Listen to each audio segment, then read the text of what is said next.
Ремонт в питерской панельке, вторая серия. День начался с демонтажа полотенцесушителя и распаковки нового, и его временного монтажа.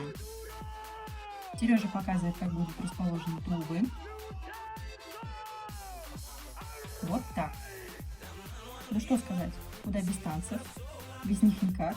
Работа не пойдет. Мешаем бетоноконтакт и вперед. Убирать со стен старую краску, но не планируем. Бетоноконтакт, далее шпаклевка и покраска. И так во всех комнатах, где есть масляная краска. Сережа тем временем начал демонтаж плитки в ванной.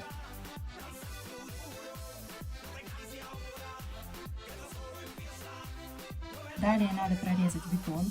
Смеситель будет на этой стене. Дворники пришли за ванной, наши контролируют. Ванна пока. Тут даже сказать нечего. Ужас. Сережа спаял воду. Так это выглядит в санузле. До встречи в следующей серии.